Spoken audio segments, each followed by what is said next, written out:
Please join me in welcoming Jimmy Sawgrass.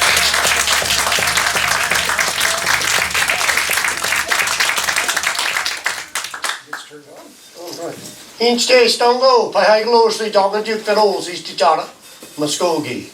Hello, everyone. Long way to say hello. I said hello to you in one of the oldest languages spoken in the lands of the South. My ancestry of my mother's family goes back into the Muskogee people, where they lived among them for many years in what today we call Western Georgia. And as a child growing up right here in Volusia County, even some of my life here in New Smyrna, I was very interested in Native culture, Native history growing up, and history in general, and learning of my family's history, as well as many other cultures make up my family. I was very interested in that. I also grew up in St. Augustine for a little while as elementary years, and that really sparked my interest as well. Native culture in Florida goes back for thousands and thousands of years, and the evidence is all around us. In our yards, we find pottery, we find arrowheads, we live around mounds, which were once cities, okay? And so they have been here for a long, long time. And so we're going to talk a little bit about mainly a different group of Native people, not so much the ones that were here in the early days. These are the tribes that you see right here that are recognized as the native people of Florida when the Spanish arrived, named the land Florida in 1513 with Ponce de Leon. These native names you'll see here, some of them may be a little familiar to you. The pronunciation of these words are no exacts because these people are no longer around to ask. But that one you'll see right there in the middle of the state is Miami, not Miami. Miami is a tribe and they live up in Ohio, but that is called Miami, and the river that flows out of that big lake down there was called the River of May by the French, where they built their fort up in the mouth of that river. Today we call it the St. John's because the Spanish renamed it in their words. But that was what the natives named it, the River of May, because it flowed out of Miami. And it went right through the territories of another large group of tribes, the Timucua. The Timucua people included groups like Batano, Ocali, Saloy, which is today St. Augustine, Nocoroco, which today is Tomoka State Park, and Turtle Mountain, and all these people around here would have been part of that big group, Timucua, or Timucua, okay? So there was one of those groups there. That was the group in this area. If you went down to South Florida, the big powerful group was, got this thing, I'm sorry, was the Calusa. And the Calusa people were the ones that actually killed Ponce de Leon on his second voyage back to Florida. He had already dropped off pigs and cows and horses on his first voyage. He named the land Florida. But on his second voyage back, he didn't get quite a welcome. I think word had already spread on his destruction that was being done in Cuba. And by the time he got to South Florida and the Calusa, they didn't waste any time being friends. And so he was wounded. He later died from his wounds back in Cuba. And so that was the namer of Florida. Let's go one more tribe I want to talk about in these earlier people, and that would be Appalachee. The Appalachee name you know today is the mountains on the eastern United States, the Appalachian Mountains.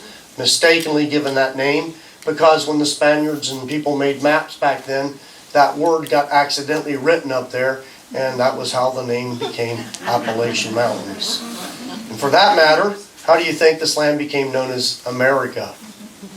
Another mistake on the maps. Amerigo Vespucci, an Italian map maker. Name is written on the maps. People just name it America. The natives already had names for the land, and in their languages, there are many of them. Today in the United States, there's 574 federally recognized tribes. And that's nowadays, and that's not counting Canada, Mexico, South America, and all the other places that had native people. It's just the United States. 574 sounds like a lot, but that's not even half the numbers of what was here. That number does not count any one of these tribes that you see right here on this map. Okay? And many of the tribes on the southeast and the eastern United States are the ones that are no longer around. And why? The main thing, of course, was disease. But of course, slavery and wars did not help. And disease was the main killer. as soon as Ponce de Leon arrived, airborne diseases spread through the tribes very quickly. Diseases their bodies were not used to, they had no immunities to, they had no medicines for. We had medicines from the plants, but those medicines were only for the sicknesses that were here. And when sicknesses came from across the world to this land, it was very, very devastating on the number of people.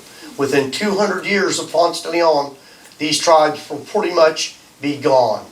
That's why they're known as the Lost Tribes of Florida. Okay? Now, what happens to them? Some of them are going to join up with smaller bands and other groups and become new names of tribes. And this is going to happen all over the southeastern United States. Up in the Carolinas, you'll have new names of tribes like Catawba. That's a worm. But they'll take that as their name, and it's still a tribe today in South Carolina. Lots of tribes will take the names of the rivers and the things like that and just join together and become bigger groups than what they once were from sickness and disease. This will happen in Florida. Another thing that will take care of the number of people population-wise in the southeast is slavery. Before Africans are brought to America as slaves, the Europeans make use of the native population as slaves. The problem is, here in the South, it doesn't work too good, because if you capture some of them and try and make them slaves, if they escape, they're going to go bring their whole village. And back then, it wasn't lopsided. Wasn't lopsided to the European advantage. It was lopsided to the native advantage. So they had that. They had that on their side. So they didn't make good slaves either. They started importing African slaves. But that would reduce the numbers here as well in the southeast, was the export of taking natives out as slaves, and of course raids of other tribes. Very early on, Europeans realized that natives didn't always get along with each other.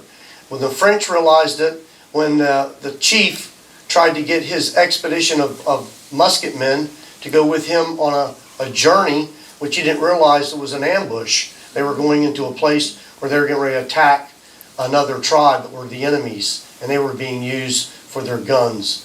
And so they realized that right away, that the natives didn't always get along with each other, and that was a big problem.